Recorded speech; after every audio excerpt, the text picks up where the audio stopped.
이 성경이 주는 위대한 매력, 또 성경이 얼마나 놀라운 신비가 숨겨져 있는가 하는 데 대해서 약간을 이용해서 조금 함께 공유하고 싶은 생각이 듭니다. 먼저 신명기 33장을 읽겠습니다. 신명기 33장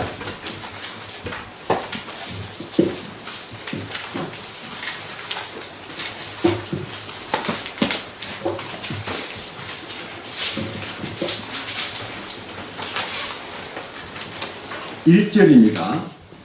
하나님의 사람 모세가 죽기 전에 이스라엘 자손을 축복할 때 말한 축복이 이러합니다. 지금 이 성경은 모세가 이제 마지막 운명하기 직전에 어떤 면에서 유언으로 이스라엘의 각 지파를 향해서 낱낱이 유언을 남겼는데 이 남긴 유언 속에서 3절을 보면 참으로 그분께서 백성을 사랑하셨은즉 그분의 모든 성도가 주의 손안에 있나이다. 그들이 주의 발밑에 앉았으니 각 사람이 주의 말씀을 받으리이다. 이렇게 해서 말씀이 이제 하나님으로부터 공급되었다는 공급원을 이제 선포했습니다. 그런데 이 성경을 올해 나이가 54살 먹은 러시아에서 살고 있던 유태인 기바치 아니고 토비아 루슈킨이라는 이분이 지구 물리학을 전공했는데 러시아에서 석유 회사에 근무를 하다가 지금 이 신명기 33장 말씀을 읽고 이스라엘로 돌아가야겠다. 그래서 1984년도 지금으로부터 31년 전에 이스라엘로 이민을 갔습니다. 근데 가자마자 하나님께서 이스라엘 땅에 분명히 약속하신 약속이 있다. 나는 이 성경을 보니까 분명히 나는 그 약속을 믿는다. 그래서 제1 약속에 대해서 13절 요셉에 관하여는 그가 이르되 원하건대 그의 땅이 주께 복을 받아 하늘의 귀한 것과 이슬과 밑에 누운 기품과 해가 맺게 하는 귀한 열매와 달이 내는 귀한 것과 옛 산들의 으뜸 가는 것과 오래 지속되는 하는 말은요 이터널 영원히 지속되는 작은 산들의 귀한 것과 이 작은 산은 사실은 힐, 일종의 언덕입니다. 자기는요 여기서 나와 있는 영원히 지속되는 작은 산들이라는 단어가 히브리 말로 기바트 올람이라는 영원한 작은 산이라는 회사를 차려가지고 엄청나게 재산을 다 투자해가지고 주변 사람들은 야 너 미쳤냐, 너 그 일이 무슨 일이냐. 성경에 보니까 하나님이 이스라엘 땅에 엄청난 지하자원을 주신다 했어. 난 그 말씀을 믿어.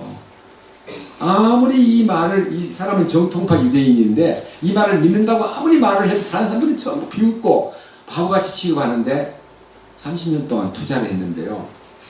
밑에 보십시오. 어떤 성경 말씀을 그가 내세웠냐면요. 18절 스볼론에 관하여는 그가 이르되 스볼론이여 네가 밖으로 나감을 기뻐하라. 이사가리여 내 장막들을 기뻐하라. 그들이 백성을 불러 산에 이르게 하고 거기서 의의 희생물을 드리리니 그들이 바다의 풍부한 것과 모래에 숨겨진 보물을 빨아들이리라. 분명히 바다에 하나님이 약속한 틀림없이 보물이 있다. 이 바다의 보물은 천연가스와 유전입니다. 이걸 막 너무 열심히 찾다 보니까 주변 사람들은 그를 대단히 비웃고 미쳤다 그랬는데도 그는 마음속에서 이 해변가에 위치한 두로와 시돈 지역에서 남쪽으로 내려오면요 해안선, 지중해 해안선에 스볼론 지파가 살고 그 밑에는 이제 아셀 지파가 살고 있거든요. 자, 밑에 보세요. 24절. 아셀에 관하여는 그가 이르되 아셀은 자녀들로 복을 받으며 자기 형제들에게서 인정을 받고 자기 발을 기름에 담그리로다. 야, 이 발을 기름에 담긴다는 말은 감람나무 기름인 올리브 기름이나 다른 무슨 포도 기름이나 그런 데다가 어떻게 발을 담그냐. 이건 틀림없이 유전을 얘기하는 거다. 이렇게 해서 이 두 성경을 믿고요.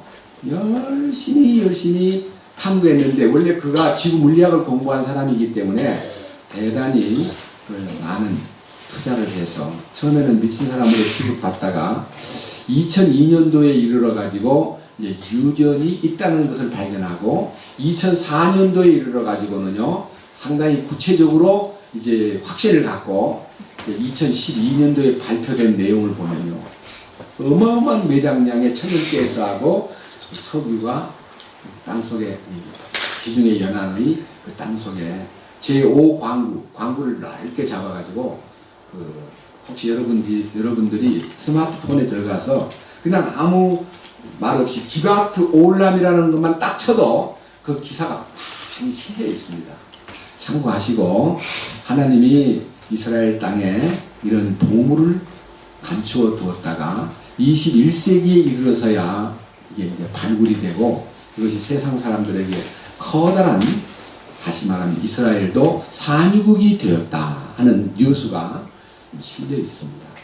저는요 이 신명기 33장은 잘 몰랐고요 제 마음속에서는 한 가지 하나님께서 이스라엘 땅에 분명히 약속을 하셨는데 이 부분은 지금 성경에 거론이 되지 않았어요. 이 기사 속에. 근데 저만이 속으로 틀림없이 이스라엘 땅에도 하나님이 무엇인가 숨겨놓은 보물을 주신다고 믿었는데 이사야 45장입니다. 이사야 45장.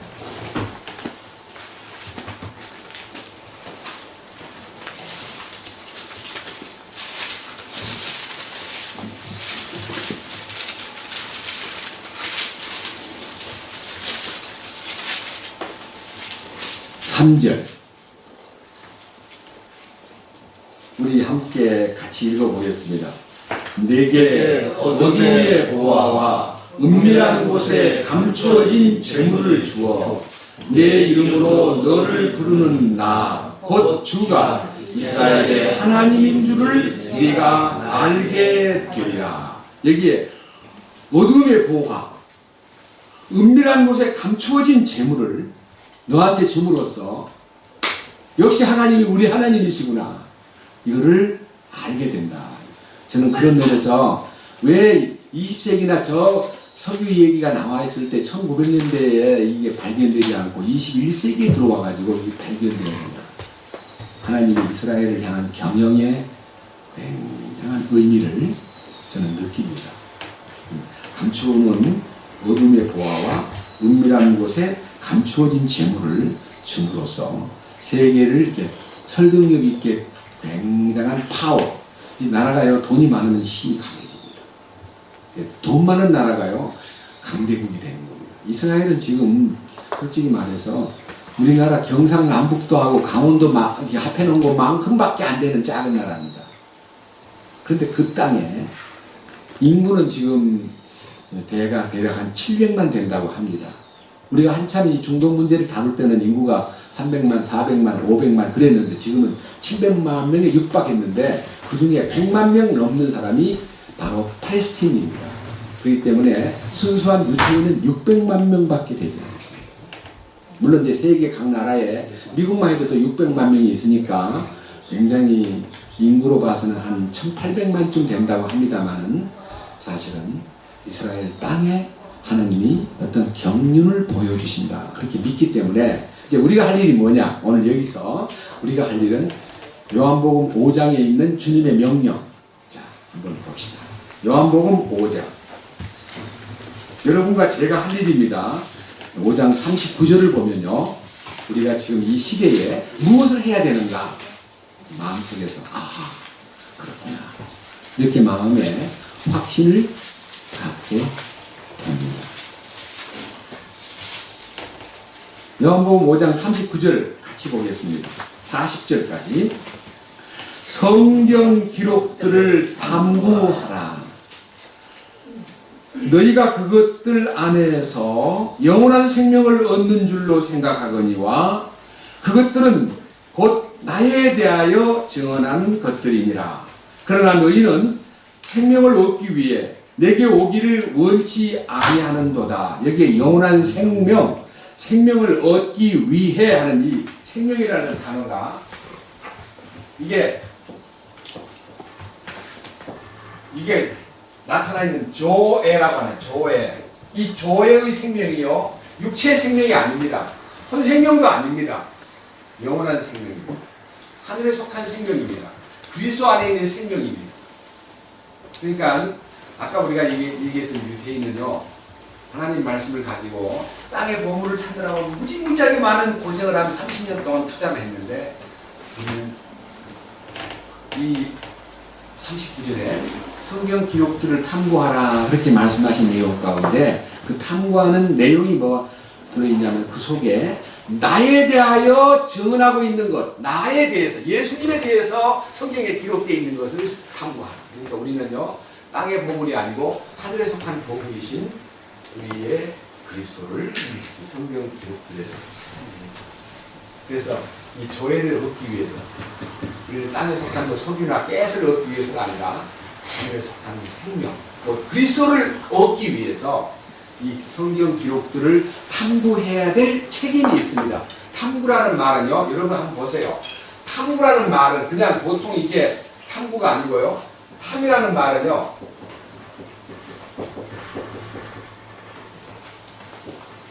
무슨 탐자인 줄 아세요?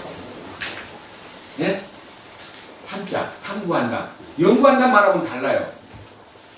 탐구한다는 말은 파헤치고 파헤치는 것이 탐구입니다. 뭐 탐색 그런 말 있죠. 탐색. 탐색이란 말은 막 눈을 부릅뜨고 찾는 것이 탐색입니다. 수색이라는 것은 그것이 어디 숨어있나 뭐 이제 수색하는 거지 말고, 탐색은요 굉장히 깊이 들어가는 거예요. 그래서 여러분들 이 성경을 볼 때요, 그냥 겉으로 문자만 읽지 말고 딱 마음에 뭐가 떠오르면요, 딱 정지하고 그 단어 하나를 놓고 기도하고, 주님 이 말씀의 신비를 열어주십시오. 제가 이 탐구의 마음을 주님의 명령을 따르겠습니다 하고, 이 탐구하는 말을 옛날에는 상고하라 이렇게 나와 있는데, 상고라는 단어는 중국말입니다. 그러니까 우리가요, 이 진리의 말씀을 탐구함으로써 우리에게 오는 것이 너무 놀라운 것인데, 오늘은 어제에 이어서 이 복음을 탐구하게 됩니다. 복음의 알짜배기 핵심이 무엇이냐 하는 것입니다. 복음의 알짜배기 핵심이 무엇이냐. 자, 고린도전서 15장으로 갑니다. 고린도전서 15장.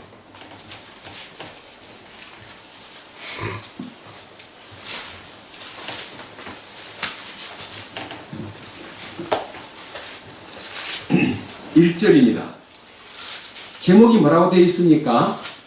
그리스도의 복음의 핵심. 어제 제가 그리스도의 복음이란 무엇이냐라는 굉장한 그 신비를 여러분 앞에 선포했는데, 오늘은요, 핵심이 무엇이냐, 복음의 핵심이 무엇이냐. 1절. 또한 형제들아, 내가 너희에게 선포한 복음을, 이 복음은 그리스도의 복음입니다, 너희에게 밝히 알리노니 너희 역시 그 복음을 받았으며 또 그 가운데 서 있느니라. 너희가 만일 내가 너희에게 선포한 것을 기억하고 헛되이 받지 아니하였으면 또한 그 복음으로 구원을 받았느니라. 복음으로 구원을 받았느니라.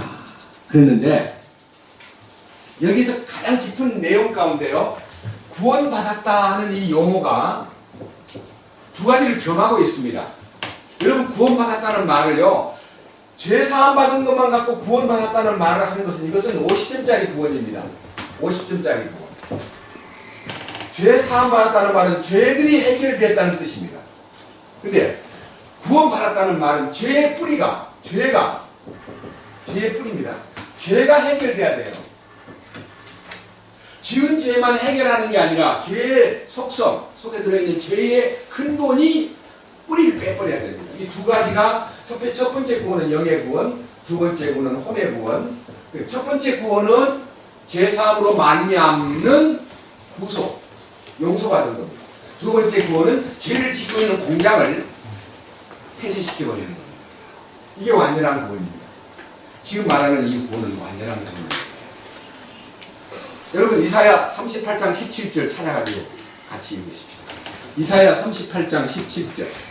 완전한 구원이 어떤 구원입니까?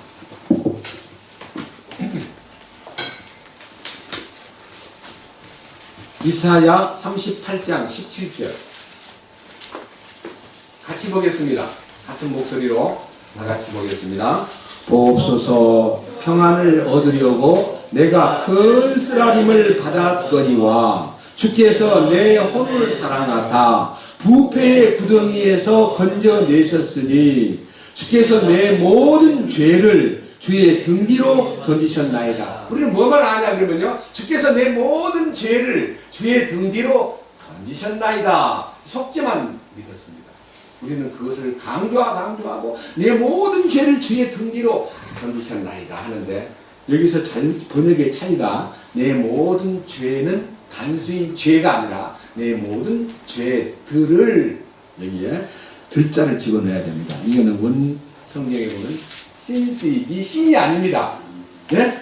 내 모든 죄들을 주의 등 뒤로 던지셨나이다. 그래서 죄들의 해결이고, 죄의 해결은 내 혼을 사랑하사 부패의 구덩이에서 어떻게 됐어요? 건지실 거예요? 건지셨어요? 두 가지잖아요. 부패의 구덩이에서 건져내신 사건과 내 모든 죄들을 주의 등 뒤로 던진 사건이 동시에 이루어진 거예요, 사실은. 이 피의 효능은요, 동시성을 갖고 있는데, 왜 우리가 10년 만에, 20년 만에 저 같은 사람은 30년이 넘어서야 혼의 구원을 알았느냐? 성경 기록들을 제대로 탐구하지 못했기 때문에. 성경 기록들을 제대로 못 보고, 아까 그 서기를 찾아낸 그 유명한 그 유시킴이라는 그 어르신이, 그 형제가 이스라엘 땅에 돌아와가지고 서기 찾느라고 성경을 믿고 막 탐구하다 보니까 그 바닷속에 서기가 있다는 걸 알아냈는데, 우리는 그보다 더 귀한 보배이신 예수 그리스도라는 하늘에 속한 보화를 찾게 되었는데, 사실은 동시에 이 두 개가 동시에 이루어진 거예요.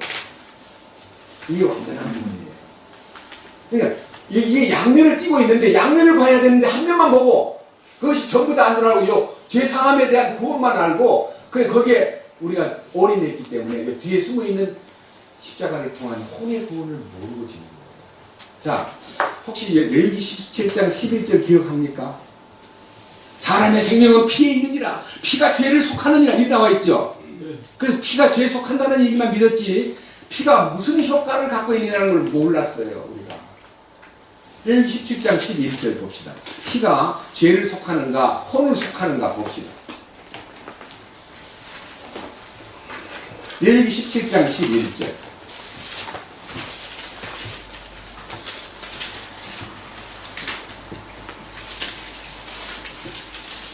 찾았습니까? 17장 11절 제가 읽어보겠습니다. 이는 육체의 생명이 피에 있기 때문이니라. 내가 피를 너희에게 주어 제단 위에 뿌려 너희 죄를 위하여 속죄하게 했다 그랬습니까? 혼을 위하여 속죄한다 그랬습니까? 혼을 위한 속죄로 하였나니, 피가 무엇을 위해 속죄하느니라? 혼을 속죄하는 게 뭡니까? 존재, 이 존재, 나라고 하는 인간, 생각과 감정과 의지를 깨끗게 한다는 겁니다. 그러니까 피의 효능이 속죄를 하는데, 죄들을 씻는 것만 아니라 죄도 씻는다는 겁니다. 이 깜짝 놀랄 일이 아니요? 죄를 씻는다고 안 돼 있고요, 혼을 위해 속죄한다는 거예요. 혼을 위해. 그래서요, 속건제가 있고 속죄제가 있잖아요. 예? 속죄제. 이 속죄제라는 것이요, 속건은 무슨 제사인 줄 아세요? 속건. 범법을 용서한다. 그러니까 건자는 허물 건자예요. 허물. 너희의 죄와 허물로 죽었던 너희를 살리셨도다. 이것이 피의 효능입니다. 그런데 피가 우리의 혼도 깨끗게 한다는 겁니다. 그래서 그 속에 포괄적인 뜻이 십자가를 통해서 혼을 구원시킨다는 겁니다. 제가 그 부분을 오늘은 좀 새롭게 여러분들이 터치하지 않았던 부분이기 때문에 한번 오늘은요 이 두 가지 효능, 죄를 씻고 혼을 씻는 거, 이 두 가지에 대한 결과를요, 히브리서에서 한번 읽어보겠습니다. 히브리서 10장으로 갑니다. 히브리서 10장.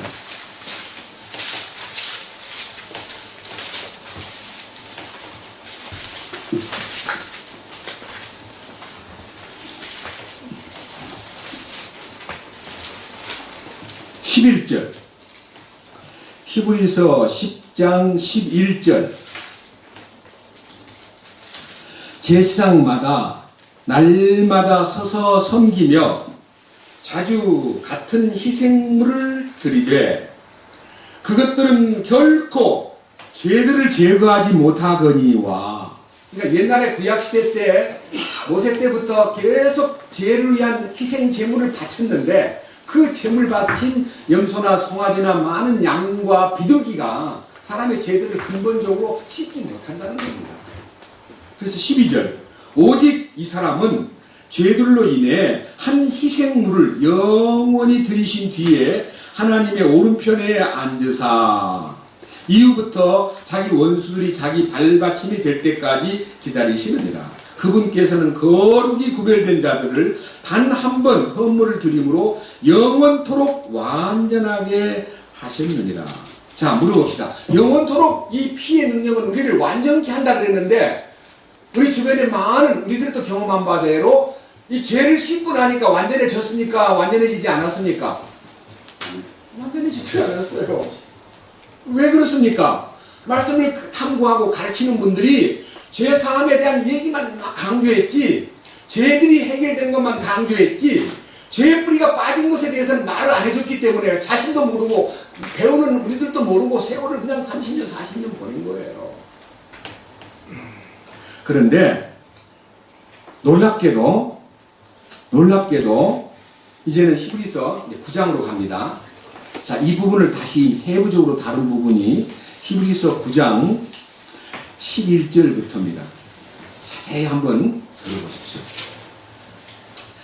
그러나 그리스도께서는 다가올 좋은 일들의 대제사장으로 오시되 손으로 만들지 아니한 성막 곧 이 건물에 속하지 아니한 더 크고 더 완전한 성막을 통해 오셔서 염소와 송아지의 피가 아니라 자기 피를 힘입어 단 한 번 거룩한 곳에 들어가사 우리를 위하여 영원한 구속을 얻으셨느니라. 황소와 염소의 피와 암송아지의 채로 부정한 자에게 뿌려 육체를 거룩히 구별하고 정결하게 하거든 하물며 영원하신 성령을 통해 자신을 점없이 하나님께 드린 그리스도의 피가 죽은 행위로부터 너희 양심을 얼마나 더 많이 깨끗하게 하여 살아계신 하나님을 섬기게 하겠느냐. 여기에요, 하나는 영원한 속죄를 얘기하고 하나는 양심을 깨끗게 한다는 말이 나옵니다. 양심을 깨끗게 한다. 여러분, 이 굉장히 중요한 얘기입니다. 그러니까요, 여러분들이 알아야 될 것은요, 양심은 혼에 속한 영역이 아닙니다. 예? 혼에 속한 영역은 생각과 감정과 의지인데, 이걸 표시한다 그러면요, 여러분 저를 한번 보세요. 혼을 얘기할 때는 머리를 짚고요, 양심을 얘기할 때는 가슴을 짚어요. 여기 허트가 있는 거예요. 허트. 여기 심장이 있는 곳이에요. 심장 자체가 양심이라는 단어하고 똑같아요. 이 심장이 양심이라는 거예요. 이 말이 뭔 말인가요? 하나님께서 우리 갖고 있는 인간의 지정의라고 하는 혼생명의 변화는 별도로 구분했고요, 양심을 깨끗게 하는 것은 영을 깨끗게 하는 겁니다. 영원한 속죄니까. 근데 양심을 깨끗게 해놨다 그랬는데도 우리가 양심에 어긋나는 행동을 해놓고도 양심이 두근거리고 양심이 나를 고소하면서 어떻게 믿는 사람이 그래? 구원받은 사람이 어떻게 그런 일을 할 수 있어? 그러면요, 처음엔 약간 아프다가 나중에는 나만 그러나? 사람이 약한가? 한 번쯤은 그러니까 자백하면 되잖아. 영원한 속죄가 있잖아. 이렇게 해서 양심의 소리를 그냥 짓밟아버리고 그냥 그런 대로 한 세월 보내는 거예요. 그래서 돈 문제든지 한 인간적인 요건, 거래, 여자 문제, 여러 가지 문제에 양심에 가책되는 일을 해놓고요, 그걸 자꾸만 이제 문질러 버리다 보니까 양심이, 성경이 말해서 양심이 어떤 성령은 그 양심을 버렸고 양심이 화를 맞아버렸다, 이런 말까지 있어요. 오늘 우리 주변에 양심이 파인 맞은 친구들이 정말 많습니다. 안 믿는 사람보다 더 악질적으로 사는 사람이 너무너무 많습니다. 죄송합니다. 구원받은 성도를 악질적으로 산다는 말을 해서 저도 그런 사람 중에 하나였습니다. 근데 밑에 보세요. 어떤 말씀이 나오냐면요. 15절. 이런 까닭에 그분께서는 새 상속 언약의 중재자이시니 이것은 첫 상속 언약 아래 있던 범법들을 구속하시려고 죽으심으로써 부르심을 받은 자들이 영원한 상속 유업의 약속을 받게 하려 하심이라. 여기에요. 상속 언약에 대한 약속에 눈을 뜰 수 있도록 만들기 위해서는요. 네가 지금 추구하는 인생의 모든 노력이 전부 다 어쨌든지 세상에 속한 상속권을 얻으려고, 세상에 속한 상속권이 뭐냐면 바로 왕의 장자가 죽었다는 말은, 바로 왕에 속한 애굽의 모든 장자가 죽었다는 것은 십자가 안에 들어갈 때 세상이 단절되었다는 선언인데도 불구하고 우리는 여전히 애굽에서 나와가지고 광야를 행진하는 가나안 땅을 바라보는 많은 소위 말하는 이스라엘의 60만 남자 20세 이상의 60만 대군들이 그냥 어떠하면 애굽이 더 나은, 애굽으로 돌아가면 좋겠다. 아니, 애굽에서 먹던 식물이 기억이 난다. 부추와 파와 마늘이 얼마나 맛있어서 애굽에서 먹던 고기, 까마귀에서 먹던 고기가 얼마나 먹고 싶고 맨날 이 퍼석퍼석한 만나만 먹어서 되겠니? 애굽으로 돌아가자. 이렇게 애굽을 그리워하는 마음이, 애굽의 지배자는 죽었지만 애굽의 속성이 속에 살아가지고 자꾸 불평하고 원망하고 투쟁하고 대들고 하나님을 향해서 정말 못된 간음을 하는 그런 행동들이 나타날 때마다 이 속에 들어있는 애굽을 제거해야 되는 거예요. 이것이 해결 안 되면 상속 언약, 가나안 땅의 약속을 받자. 상속 언약이라는 말은 가나안 땅의 약속을 받기 위한 자격을 얘기하는데, 밑에 보십시오. 16절. 상속 언약이 있는 곳에는 또한 반드시 상속 언약하는 자의 죽음이 필히 있어야 하나니, 상속 언약은 사람들이 죽은 뒤에야라야 효력이 있고 상속 언약하는 자가 살아있는 동안에는 아무 힘이 없느니라. 이러므로 첫 상속 언약도 피 없이 봉헌되지 아니하였나니. 이 말은요, 예수님이 최후의 만찬 때 마태복음 26장 26절 속에 내 피는 상속 언약의 피다 이렇게 말했어요. 속죄의 피다라고만 하지 않았어요. 예수님의 피의 능력이요, 죄사함만 받게 하는 것으로 끝나지 않고 양면 상속 언약의 피이기도 하고, 히브리서 10장 19절에 이렇게 말씀하셨잖아요. 우리가 예수의 피를 힘입어 지성소에 들어갈 담력을 얻었다 그럽니다. 그러니까 전부 다 피의 능력으로 속죄받고, 피의 능력으로 상속 언약에 대한 보증을 받고, 피의 능력으로 지성소에 들어가는 거예요. 그러니까 그 피가 얼마나 가치 있는 피기에 요한계시록에 소위 말하는 중요한 부분마다 항상 어린 양의 보좌가 등장합니다. 어린 양. 생명강에도 어린 양의 보좌가 딱 설치되어 있습니다. 그분이 흘린 피값이요, 얼마나 위대하기에 새 예루살렘을 상속받는 보좌도 그 보좌의 결정권이 어린 양의 보좌에 있다는 겁니다. 그래서 우리가 이 어린 양의 죽으심이 갖고 있는 효능이요, 엄청난 겁니다. 요한복음 1장 29절 여러분 잘 아시죠? 이튿날 요한이 예수께서 자기에게 나오심을 보고 가는데, 보라. 뭐라 그랬어요? 옛날 성경에는 세상 죄를 지고 가는 하나님의 어린 양 그랬죠. 근데 요즘 원래 이 번역에는 뭐라 그랬냐면 세상 죄를 지고 가는 게 아니에요. 제거가 뭐예요? 세상 죄를 지고 가는 죄가, 세상 죄를, 여기서 말하는 죄는 신이에요. 신스가 아니에요. 덩어리 전체 세상 죄를 어떻게 해요? 제거하는. 제거가 뭐예요? 완전히 없애버리는 거예요. 세상 죄를 지고 가는 거 그거 아니에요. 지고 간다는 말은 서투른 번역이에요. 제거하는. 완전히 제할 제자에다가요, 예?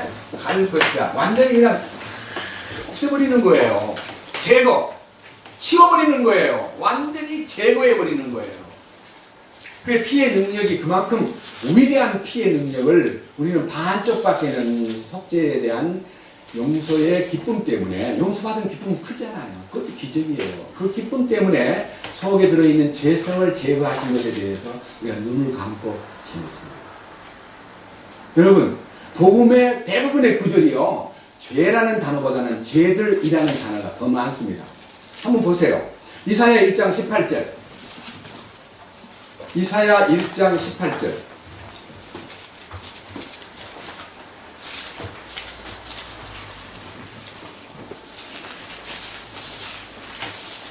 찾았습니까? 너무 유명한 성경 구절 한번 누가? 누가 말하노라 이제 오라 우리가 함께 변론하자. 너의 죄들이 주홍 같을지라도 문같이 희게 될 것이요 진홍같이 붉을지라도 양털같이 되리라. 거기 너희 뭐예요? 죄들이. 그러니까 이 죄들은요 예수의 피로서 완전하게 깨끗게 해준다는 약속이 되어 있습니다. 너무 놀라운 일 아니요? 그 다음 좀 넘겨보세요. 뒤로 이사야 44장 22절. 너무 유명한 성경 구절이죠. 22절. 또 누가 우리 특별히 큰 목소리를 가지신 우리 아주 맑은 송영길 44장 22절. 자기 종의 말을 확증하며 내가 이사야 44장 22절 22절이요. 내가 내 범법들을 빽빽한 구름을 지우듯 지웠고 내 죄들을 구름을 지우듯 지웠으니 내게로 돌아오라. 내가 너를 구속하였느니라. 예, 범법들을 빽빽한 구름을 지우듯이 지웠고 네 죄들을 구름을 지우듯이 지웠으니. 그러니까 구름 지우는 게 뭐예요? 여러분 구름 어떻게 지워져요? 날아가 버린 거예요? 아니요. 비가 돼가지고 내려와 버리면 구름이 지워져요. 비가 뭐예요? 심판이잖아. 심판. 공중에 있던 기체가 대기 중에 있는 어떤 플러스 마이너스 요인이 와서 부딪히면 거기서 물이 돼가지고요 액체로 해서 내려와 버려요. 그러니까 하늘에 구름이 싹 지워져 버려요. 그 말은요 주님이 그냥 구름아 사라져라 그렇게 사라지게 하는 게 아니라 구름이 비돼가지고 땅에 떨어지면은 하늘이 맑아져 버려요. 심판이에요. 비는 심판을 의미합니다. 우리 주님이 받으신 심판 때문에 죄들이 완전히 지워져 버렸어요. 죄들, 범법들. 한 장 앞으로 넘겨보세요. 43장 25절. 다 같이요. 43장 25절. 나는 내 자신을 위하여 네 범법들을 지워버리는 자니 내가 네 죄들을 기억지 아니하리라. 네가 죄들을 기억지 아니하리라. 어떤 죄를 지었어도 과거에 어떤 죄 속에서 뒹굴고 더러워져 있다고 해도 기억지 않겠다. 왜냐하면 지워버렸기 때문에. 옛날 성경에는 도말하였으니 한문에서 얻어온 단어입니다. 지워버린다는 말은 도말이라는 말은요 발을 또 도포 포장공사 도장공사 그러잖아요. 도말 말은 말소 다 없애버렸다는 말을 이렇게 어려운 단어로 도말했다면 이 순성이 같은 애가 어떻게 알아들어요? 지워버렸단 말은 이거잖아요. 지워버렸다면 이렇게 간단하게 아는데 이렇게 한문 어렵게 막 도말이라 그래가지고 보통 평민들은 못 알아듣게 도말이 뭐단가 몰라요. 그래서 이렇게 지워버렸으니 얼마나 속 시원해요. 그래서 이 속죄의 피만이 예수님의 피의 효능이 아니라 이 속죄의 피를 뒤이어서 다시 히브리서 9장 봅니다. 돌아갑시다. 히브리서 9장.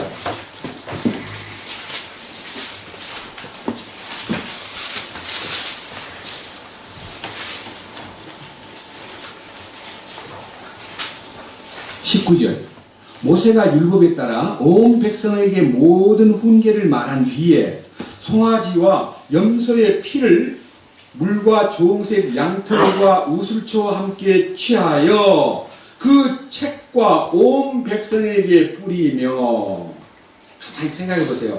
어디다 뿌려요? 책에도 뿌리고 백성한테 사람한테도 뿌렸어요. 그러니까 이 말이 뭔 말인 거 아니에요? 책에 뿌렸다는 말은 율법책을 얘기하는 거예요. 예수님이 율법을 완성했다는 거예요. 그 다음에 사람한테 뿌린 것은 이에 대한 모든 죄에 대한 책임을 내가 다 제거했다는 뜻이에요. 그 다음이 뭐라 되어 있습니다. 20절 이르되 이것은 하나님께서 너희에게 명하신 상속 언약의 피라 하였고 또한 성막과 섬기는 일에 쓰는 모든 그릇에 피를 뿌렸느니라. 어디에 뿌린다고요? 성막 안에 있는 모든 도구들, 촛대든 뭐 진설병의 상이든 분향단이든 성소 안에 쓰이는 모든 기구들에게 다 뿌린 거예요. 그 말이 뭡니까? 우리들도 생활의 도구 속에 우리가 사용하는 그릇이든 모든 것이 거룩해져야 돼요. 나만 거룩해지면 안 돼요. 주변도 거룩해져야 돼요. 그 다음 보십시오. 22절. 율법에 따라 거의 모든 것이 피로써 깨끗하게 되나니 피 흘림이 없은즉 사함이 없느니라. 그러니까 피를 통해서 나만 용서받는 게 아니라, 나만 깨끗게 되는 것이 아니라 내 주변에 있는 모든 물건도 피를 통해서 깨끗게 돼야 된다는 것입니다. 이 말은요, 내가 깨끗한즉 모든 것이 깨끗하게 보여야 됩니다. 나만 깨끗하고 모든 것이 더러우면 우리 생활이 굉장히 힘듭니다. 그래서 그에 대한 말씀이 이제 23절부터 있습니다. 그러므로 하늘에 있는 것들과 모형들은 이런 것들로 깨끗게 할 필요가 있었으나 하늘의 것들 그 자체는 이런 것들보다 더 나은 희생물로 하여야 할지니라. 그리스도께서 손으로 만든 거룩한 처소들 곧 참된 것의 모형들 안으로 들어가지 아니하시고 하늘 그 자체 안으로 들어가사 이제 우리를 위하여 하나님 앞에 나타나시느니라. 또 그분께서는 대제사장이 해마다 다른 것들의 피를 가지고 거룩한 곳에 들어가야 할 것이 한 것 같이 자주 자신을 드려야 할 필요가 없으시니 그랬더라면 그분께서 반드시 세상의 창건 이래로 자주 고난을 당하셨어야 할 것이라. 그러나 이제 세상 끝에 그분께서 단 한 번 나타나사 뭐라 그랬어요? 자신을 희생물로 드려서 뭐를 제거하였다고요? 이게 신스를 제거한 거 아니에요. 신을 제거한 거예요. 그러니까 근본을 제거한 거예요. 그럼 밑에 봅니다. 한 번 죽는 것은 사람에게 정해진 것이요 이것 뒤에는 심판이 있나니 이와 같이 그리스도께서도 많은 사람의 무엇을 담당하시려고? 죄들을 담당하시려고 단 한 번 드려지셨으며 또 자신을 기다리는 자들에게 죄들과 상관없으니까 죄와 상관없으니까 그러니까요 죄들을 위해서 단 한 번 드려짐으로 죄들을 제거한 것은 영원히 제거된 거예요. 맞아요. 근데 속에 뭐가 남아있어요? 죄가 남아있는 거예요. 근데 요 죄가 남아있는 사람은 주님 오실 때 차별 대우를 받습니다. 보세요. 죄와 상관없이 어떻게 해요? 두 번째 나타나시는 그 구원에 이르러야 되는데 그 두 번째 나타나는 구원이 뭐예요? 사실은요 이거는 영원한 구원에 대한 완성인데 혼의 구원을 받은 사람만 죄와 상관없이 된 것이 혼의 구원이기 때문에 혼의 구원을 받은 사람만 주님 나타나실 때 구원을 받는 거예요. 여기 나와 있잖아요. 자 그리스도께서도 한 번 사람의 죄들을 담당하시려고 단 한 번 드려지셨으며 또 자신을 기다리는 자들에게 죄와 상관없이 두 번째 나타나사 구원에 이르게 하시리라는 이 두 번째 나타나사 하는 말은요 사실은 부활 생명의 능력으로 혼이 완전히 깨끗게 되고 그래야만 주님 다시 오시는 그때에 영광스럽게 그분을 뵐 수가 있다. 이 말을 이제 좀 더 깊이 표현한다면요 홍해 바다를 건너는 것이 침례라 그랬습니다. 홍해 바다를 건너는 것은 애굽의 모든 통치권자인 바로와 군대들이요. 그 홍해 바다에 다 몰살하는 것을 저 언덕에 서가지고 막 찬송 부르면서 야 하나님이 저 낙덩이처럼 그들을 바다의 깊은 속에 던져버리셨구나 하고 좋아했습니다. 그러면 그들은 애굽에서 해방되었기 때문에 죄를 짓지 말아야 되는데 광야 40년 동안 죄를 짊어지고 살았습니다. 예? 고린도서 10장에 보면 너희들은 저희들처럼 원망하거나 주님을 시험하거나 간음을 하거나 주님을 향하여 불평하지 마라. 그것이 거울이다. 너희는 하나님의 다소를 기뻐하지 않으시고 저희가 다 대부분 광야에서 멸망을 당해요. 왜 멸망당했느냐? 저들은 큰 마음의 문제를 풀지 못했기 때문에 멸망을 당해요. 우리는 저희와 같이 원망하지 말고 불평하지 말고 주님을 시험하지 말고 간음하지 말고 우상 숭배를 하지 말지니라. 이것이 우리가 말세를 나가는 거울로 기록되는 말씀입니다. 너희는 그들의 그 거울됨을 잘 보고 귀감을 삼아야 한다. 이렇게 말씀하셨거든요. 근데 우리가 지금 해야 될 일이 뭐냐면요. 요단강을 건너는 체험을 해야 돼요. 요단강은요. 하나님의 언약궤 제사장들이 발을 요단강물에다 푹 담그니까 물이 갈라지는 거예요. 죽음의 강에 물이 갈라진다는 말은 우리 죽음을 통과하는 십자가의 실제적인 경험입니다. 사실 우리가 그것이 우리 안에서 이루어질 때 상속유업의 축복이 내 것이 됩니다. 그게 참 안타까운 것은요. 이런 진리의 이 총괄적인 이 소위 말하는 조명을 하지 않고 너무 쉽게 한 부분만 붙잡고 일생을 소모하는 분들이 우리만 아니라 과거에 이 소위 말하는 복음주의자들 중에서 세대주의자들, 특별히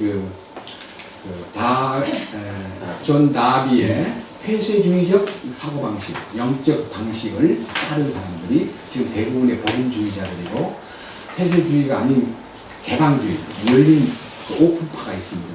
그 사람들이 십자가에 동참하고 주님의 왕권을 얻으려면 반드시 대가를 지불해야 된다는, 이 대가 지불이 뭐냐면 자기를 버리는 겁니다.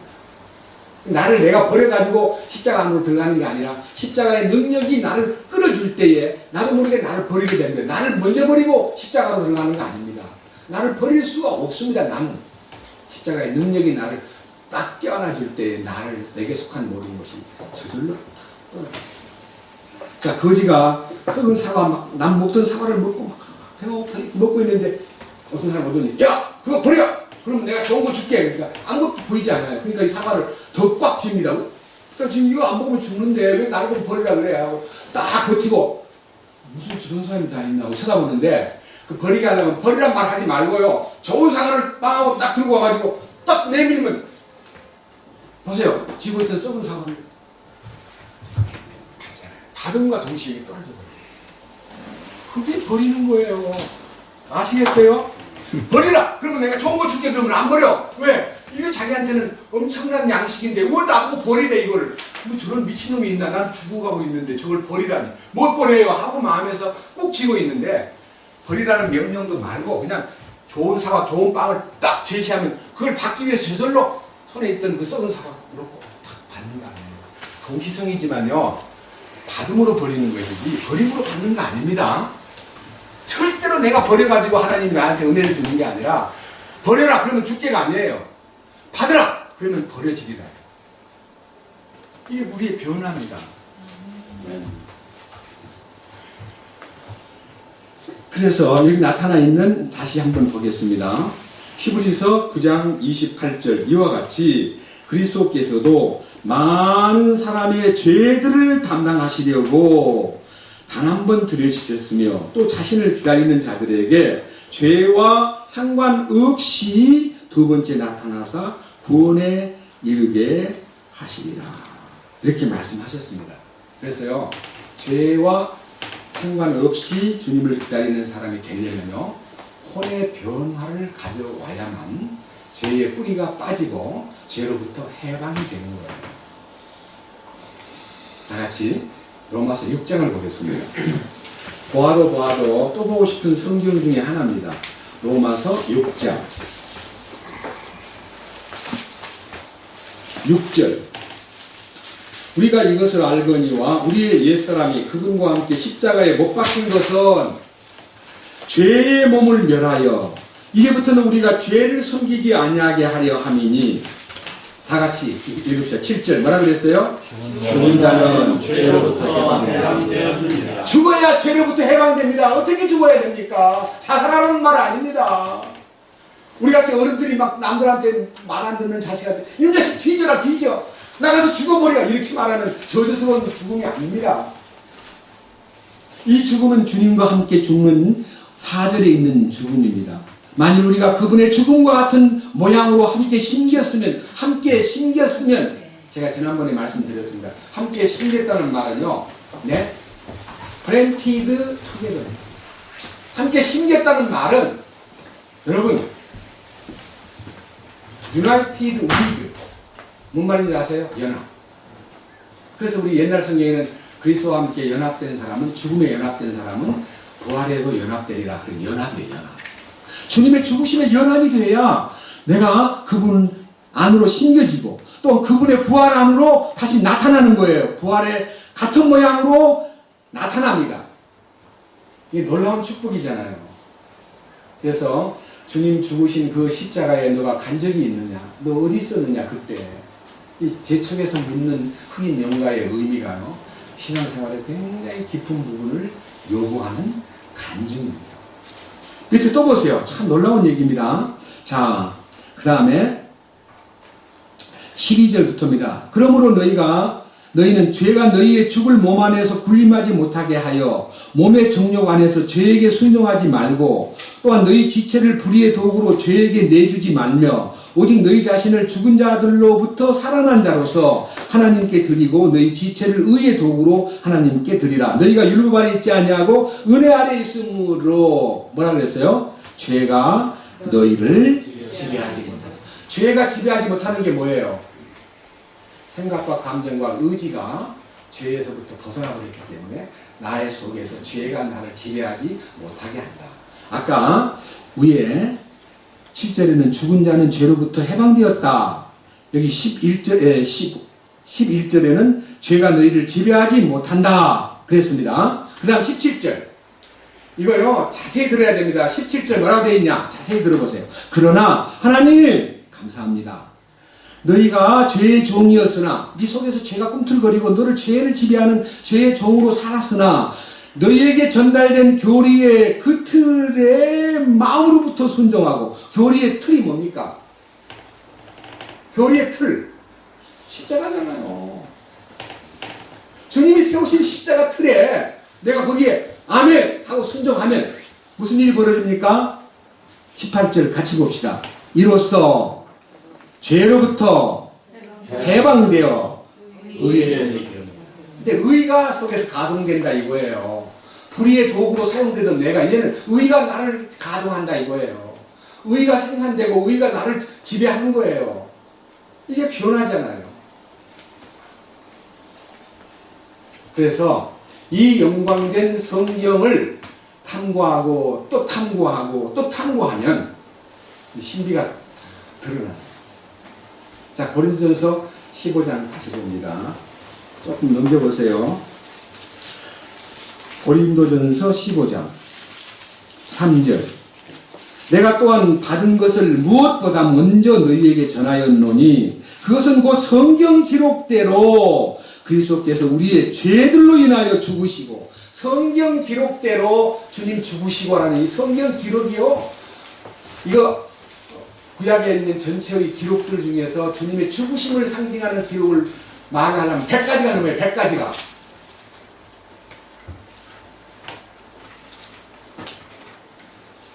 여러분, 왜 아담과 하와가 범죄를 했는데 하나님이 용서해 주신 표로서 옷 입혀주었죠?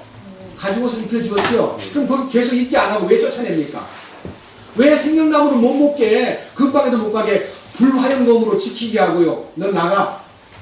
그래서 네 근본된 토지를 갈고 네 이마에 땀이 흘려야 되고, 너는 땅에 흙으로 돌아가야 되고, 너는 저주를 받아서 남자는 남자대로 여자는 여자대로 해산의 수고를 치러야 되고, 이렇게 왜 그렇게 죄의 값을 받게 했습니까? 용서했으면 그 생명과를 따먹게 해야지. 이 속에 들어있는 마귀가 들어와가지고 주인되었기 때문에 이걸 쫓아내기 전에는 생명과에 들어올 수가 없어요.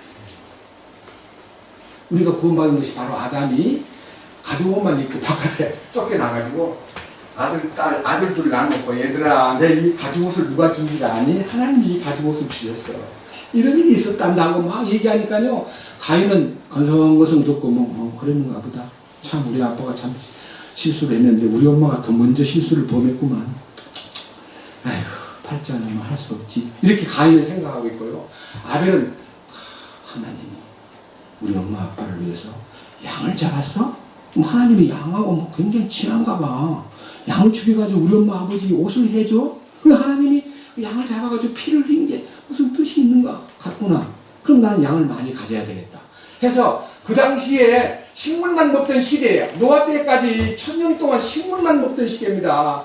절대로 동물을 거래하거나 팔거나 그 동물을 잡아먹거나 동물을 가지고 무슨 일을 하지 않을 때요.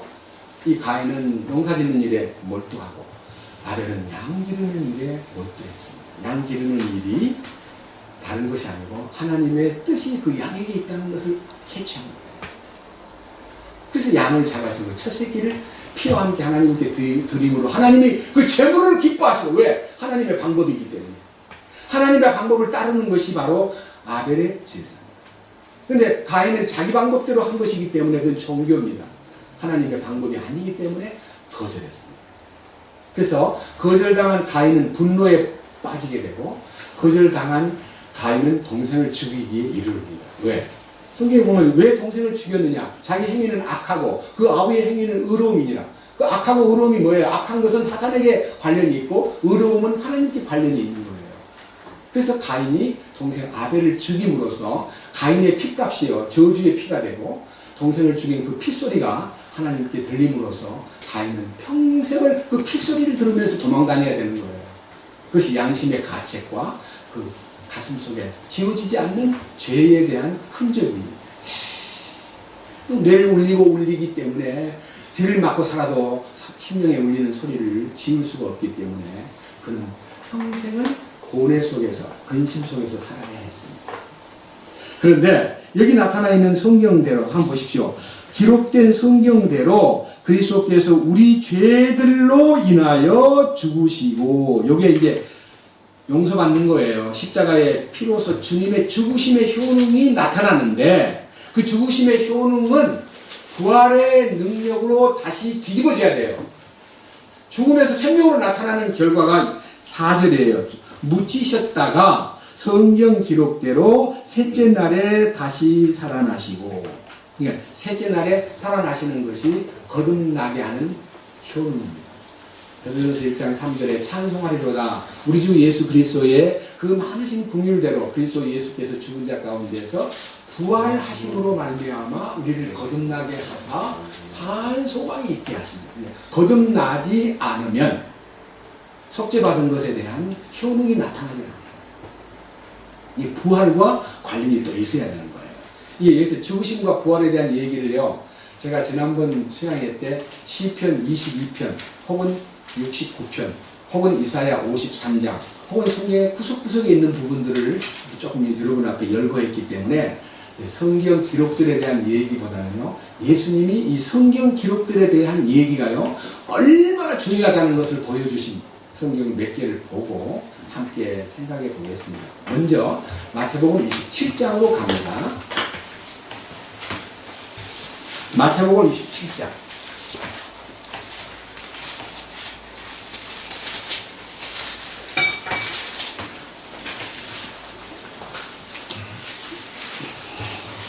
(27절부터입니다) 이에 총독의 군사들이 예수님을 데리고 공동 집회장으로 들어가 군사들의 온 부대를 그분께로 모으고, 예수님 잡아 죽이기 위해서 동원된 군인들이요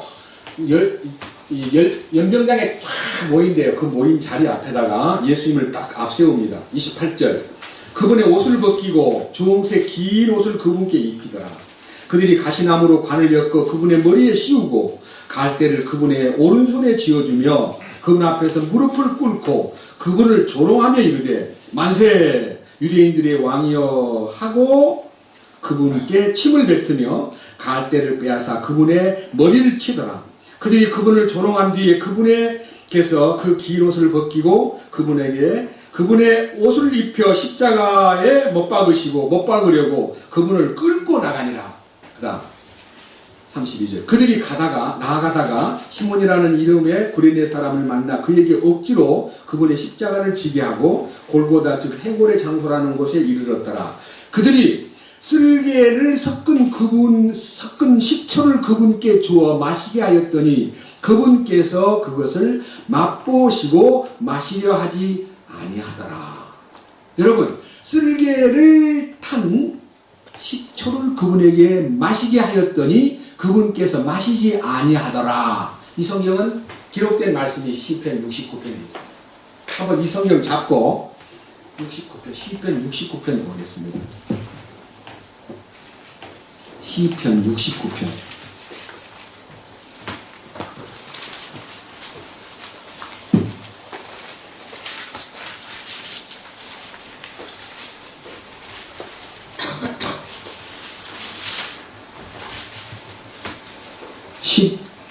69편 21절입니다.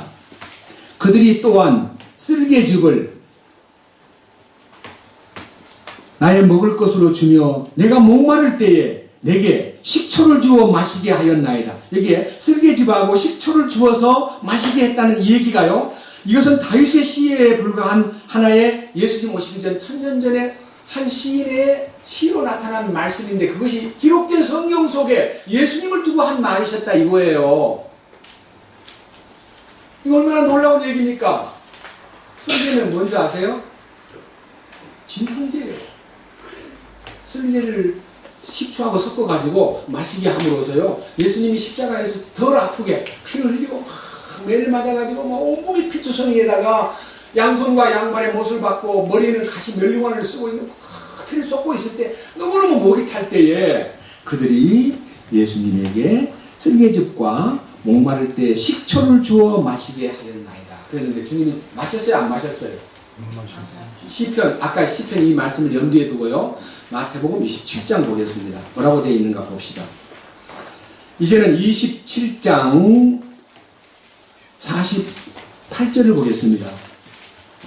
즉시 그들 중에 한 사람이 달려가서 해면을 가져다가 해면이 뭔지 아세요? 스펀지. 이제 십자가 위에 계신 주님한테 그릇을 들고 올라가다니까 막 엎어지니까요. 해면, 스펀지에다가 식초를 딱 담가가지고 그 다음에 스트로를 입에다 딱 대주면서 해면을 갖다 식초를 적셔 갈대에 달아 그분께 주어 마시게 하거늘. 예수님이 마시게 하는데 예수님이 거절합니다. 사실은 거절해요. 예? 그 다음에요.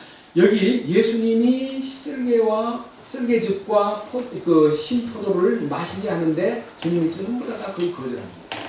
이게 뭐냐? 십자가는요, 고통당할 때 어떤 세상적인 진통제를 사용하지 않는다는 것입니다. 제가요, 이런 거 봤습니다. 사람들이 고통받고 힘들 때 어떤 데로 가는 줄 아세요? 조그만한 그 탤런트 유명한 삼둥이 가진 아이, 대한민국 만세라는 아이를 가진 그 아버지가 탤런트잖아요. 이유지 아니고 그건 삼둥이고 통일부 그 아이들 대한민국 만세인데 민국이가 잘 뺏기더라고요. 동생이 장난감 가지고 있는 걸 뺏어다 그러니까 아버지가 동생 좀 주라고 하니까 뺏겨가지고 가는데 어디로 가냐면 자기 방으로 뛰쳐가더니 이불을 탁 뒤집어 쓰고 자요. 꼼짝 안 하니까 내버려두고 다른 애들도 옆에 가서 재우더라고요. 근데 사람이 고통스러울 때 잠을 청해요. 어떤 사람은 잠을 청해요. 어떤 사람은 술을 청해요. 어떤 사람은 막 먹는 걸 막 퍼먹어요. 어떤 사람은 또 안 먹어요. 어떤 사람은 쇼핑을 가요. 어떤 사람은 극장을 가요. 어떤 사람은 또 이상하게 다른 데다 쏘두를 씹는 어떤 친구를 만나요. 각종 방법의 진통제가 있습니다. 예수님은 십자가에서 아무것도 요구하지 않았습니다. 여러분, 왜 우리가 십자가를 졌다 하면서 조그마한 공경에 못 이겨서 진통제를 쓰려고 그럽니까? 진통제가 뭐예요? 성질 내는 것이 진통제예요. 성질 한번 왁 쏟아버리면 가슴이 좀 후련해져요. 그거 잠깐뿐이에요. 효과는 잠깐뿐이에요. 주님의 인내가 내 안에 들어와가지고 그 기록된 말씀에서 주님은 다 참으십니다. 나는 할 수 없습니다. 주님을 초대하면 주님의 인내가 내게 나타나서 나로 하여금 그 고통 속에서 엔돌핀이 솟게 합니다. 주님. 이 놀라운 능력이에요. 자, 마태복음 27장 35절.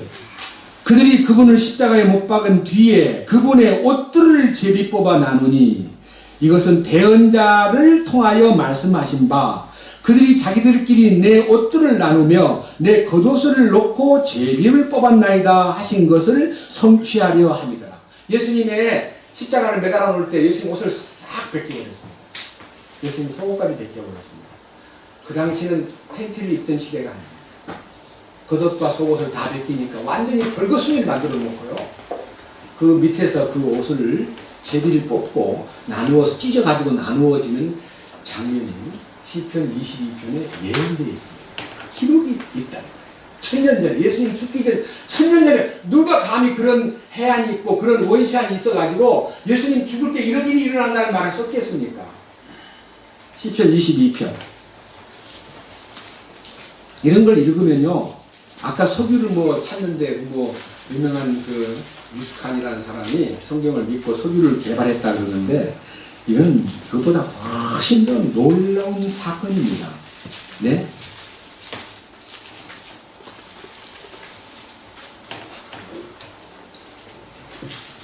시편 22편 18절입니다. 자기들끼리 내 옷들을 나누고 내 겉옷을 놓고 뭘 뽑나이다?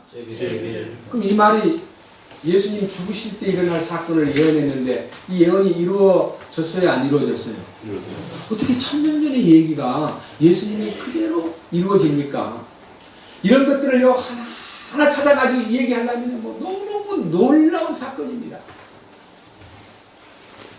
심지어는요 이런 것까지 나옵니다. 자, 밑에 한번 보세요. 시편 22편 6절과 7절입니다. 그러나 나는 본래요 사람이 아니오니 사람들의 비방거리요 백성의 멸시거리니이다. 나를 보고 모든 자들이 나를 비웃으며 입술을 내밀고 머리를 흔들며 말하기를. 입술을 내밀며 머리를 흔든다? 마태복음 27장 한번 가봅시다. 어떤 장면이 나오는가? 마태복음 27장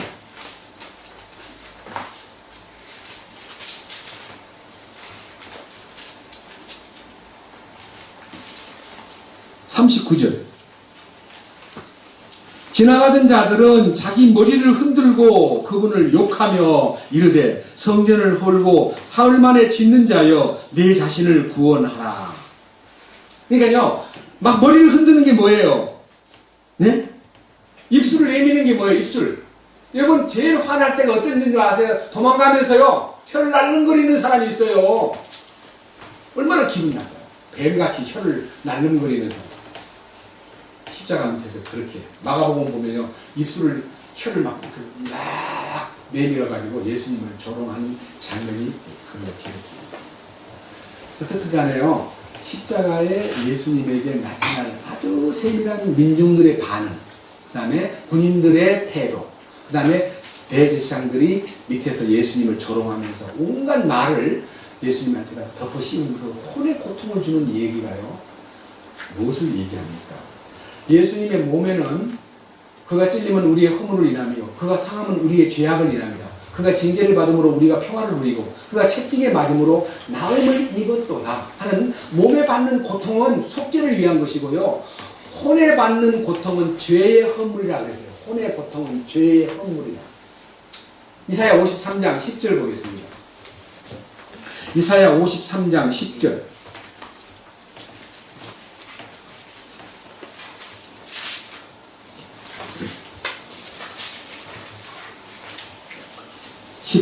그러나 주께서 그를 상하게 하는 것을 기뻐하사 그를 고통에 두셨은즉 주께서 그의 혼을 죄로 인한 헌물로 삼으실 때에 죄로 인한 헌물. 자, 죄로 인한 헌물. 이것이요 속죄제입니다. 속죄제. 옛날 성경에는 속죄제. 네? 여기 나타나 있는 죄로 인한 헌물을 삼으실 때에 그의 혼이 죄로 인한 헌물이 되셨습니다. 이 죄로 인한 헌물은 이 속죄제의 얘기는요 레위기 4장에 아주 세부적으로 나와 있습니다. 속죄제, 속건제, 소제, 번제, 화목제 그 제사에 대한 색깔이 나타나 있는데 그 십자가의 효능을 다방면으로 이게 설명한 것인데 이 속죄제라는 것은 죄들로 인한 헌물이 아니고 죄로 인한 헌물입니다. 주님의 혼이 고통당하심으로 죄가 해결된 거예요. 주님의 몸이 고통당하신 것으로 죄들이 씻겨진 거예요. 그러니까 더 심층부가 뭐예요? 죄잖아요. 죄들은 나타난 거고 죄는 숨어있는 거잖아요. 숨어있는 죄를 위해서는 주님이 혼이 상처를 입고 고통을 받으셨고 나타난 죄들은 그 몸으로 지불했습니다. 여기 4절과 5절에 보면요 참으로 그는 우리의 고통을 짊어지고 우리의 슬픔을 담당하였거늘 우리는 그가 매를 맞고 하나님께 맞아 고난을 당한다 생각하였노라. 그러나 그는 우리의 범법들로 인하여 부상을 당하고 우리의 불법들로 인하여 상하였노라. 그가 징벌을 받음으로 우리가 화평을 누리고 그가 채찍에 맞음으로 우리가 고침을 받았도다. 이것은 지은 죄들 때문에 몸으로 받은 고난이고 10절에 나타나 있는 그 혼의 고통은요, 주님 자신이 정신적으로 빨가벗긴 거, 몸의 고통 아니잖아요. 여러분을 빨가벗기는 상태에 있다면 얼마나 마음이 부끄럽고 막 창피하고 막 죽고 싶은 마음 있지 않겠어요? 그런데다가 막 침을 뱉고 돌을 던지고 막, 야, 뛰어내려봐. 그럼 믿을게. 너 남은 구원했다면 너는 뭐 구원 못하냐? 너 성전을 헐고 사흘이 지린다고 말했잖아. 내려와봐. 이게요, 예수님에게 정신적으로 혼자 숨을, 천지를 창조한 대주제께서 그 십자가에 매달려가지고 왜 그걸 못하겠어요? 당장 그놈들을 벼락을 쳐가지고 없애버릴 수 있는 분인데, 아니, 계신 것이 뭐예요? 약함이 십자가에 나타납니다. 고린도후서 봅시다. 13장. 너무나 중요한 성경이기 때문에 한 번 더 봅시다. 고린도후서 13장 4절. 우리 오랜만에 변승재 형제의 목소리를 듣고 싶습니다. 13장 4절을 변형재님이 읽어주셔요. 그분께서 약하심을 통하여 십자가에 못 박히셨으나 오히려 하나님의 권능으로 말미암아 살아계시며 우리도 그분 안에서 약하나 너희를 향한 하나님의 권능으로 말미암아 그분과 함께 살리라. 그분께서 약하심을 통하여 십자가에 못 박히셨으나 하니까요, 주님이 십자가에서 가장 약한 자가 된 겁니다. 왜? 인류를 위해서. 힘도 그 입을 열지 아니하였으며 그 입을 한마디도 저주를 하거나 대꾸를 하거나 변명을 하거나 성질을 내지 않고 약하게 아무 말도 안 하고 돌아가셨어요. 그런데 뭐라 그랬어요? 약하심 때문에 죽었는데 오히려 하나님의 권능으로 말미암아 부활하셨습니다. 이 하나님의 권능이 부활로 입증되었다. 약한 분이 아니라는 것을 부활 능력을 통해서 입증시킨 거예요. 근데 살아났으며예요? 살아계시며예요? 살아계시면 현재형이잖아요. 옛날에 살아나가지고 어디로 가버렸다가 아니라 지금도 우리 가운데 살아계신다는 거예요. 그리고 뭐라 그랬어요? 우리들도 그분 안에서 약해지는 것이 십자가 안에 들어가는 거지만 우리를 향한 하나님의 권능으로 말미암아 뭐가 돼요? 그분과 함께 살리라. 부활에 참여하리라. 부활 능력을 나타내리라. 그렇기 때문에요, 우리가 어려운 코너에 몰릴 때 주님의 권능이 나타날 어떤 준비이기 때문에 위기는 기회라는 말이 여기에 들어있는 말씀 때문에 나타나는 거예요.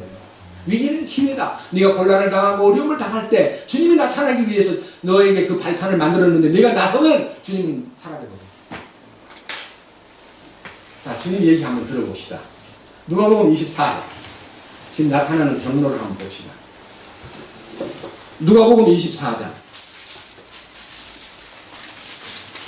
너무너무 진솔하고 현장감이 있는 말씀이기 때문에 이 말씀을 한번 읽어보겠습니다. 1절. 이제 주의 첫날 매우 이른 아침에 그들이 자기들이 이미 예비해둔 향품을 가지고 다른 여자들과 어떤 자들과 함께 돌무덤에 가서 돌무덤에서 굴려진 것을 발견하고 안으로 들어갔으나 주 예수님의 몸을 찾지 못하였더라. 이것으로 인하여 그들이 매우 당황할 때에 보라, 빛나는 옷을 입은 두 남자가 그들 곁에 서 있으므로 그들이 두려워서 얼굴을 땅에 대고 엎드리니 저들이 그들에게 이르되 너희가 어찌하여 살아계신 분을 죽은 자들 가운데서 찾느냐? 그분은 여기 계시지 아니하고 일어나셨느니라. 그분께서 아직 갈릴리에 계실 때에 너희에게 이렇게 어떻게 말씀하셨는지 기억하라. 이러시기를 사람의 아들이 반드시 죄인들의 손에 들어가 십자가에 못 박히고 셋째 날에 다시 일어나야 하리라 하셨느니라. 아멘. 십자가에 못 박혀 죽으신 주님이 셋째 날에 다시 일어나야 하리라 하셨느니라. 그래서 이 여인들이요 너무너무 흥분돼가지고 막 쫓아가서 제자들에게 다 말해줍니다.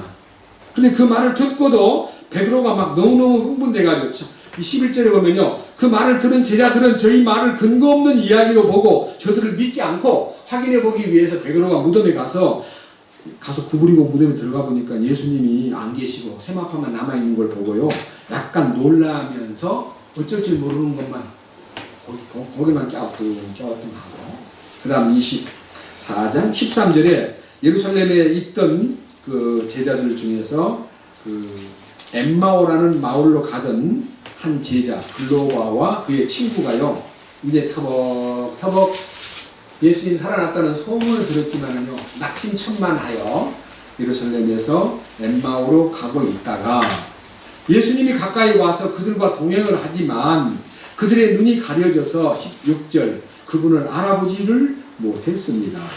그들이 주고받는 슬픈 얘기를 예수님이 옆에 가서 글로바에게 묻기를 너들이 얘기하고 있는 그 얘기가 무엇이냐 그러니까 아이고 당신은 누구신데 근래에 생긴 뉴스를 조금도 알지 못하시오.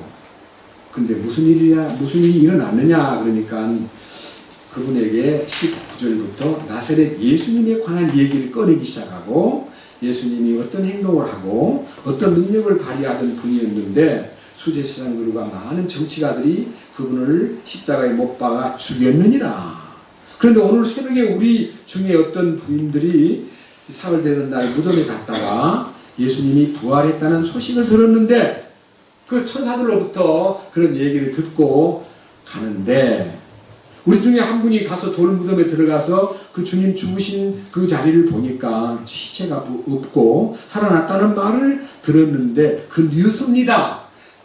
예수님한테다가 막 과거 얘기부터 시작해서 예수님 부활하신 장면까지 다 얘기를 해주니까 예수님이 참 어이가 없지요. 옆에 계신 주님이 부활하신 장본인인데 너무 어이가 없어가지고 예수님이 이렇게 말합니다. 들어보세요. 자 25절 이에 그분께서 그들에게 이르시되 오 어리석고 대언자들이 말한 모든 것을 마음에 더디 믿는 자들이여 그리스도가 이런 일들로 인하여 고난을 당하고 자기의 영광에 들어가야 함이 마땅하지 아니하냐 하시고 모세와 모든 대언자들의 글에서 시작하여 모든 성경 기록들에서 자기에 관한 것을 그들에게 풀어 설명해 주시니라. 이게 부활하신 예수님이 성경도 말하지 않고 야 내가 부활한 예수야 나 몰라? 이렇게 말하지 않고 성경에 있는 모든 기록된 말씀들을 하나씩 풀어주는 거예요.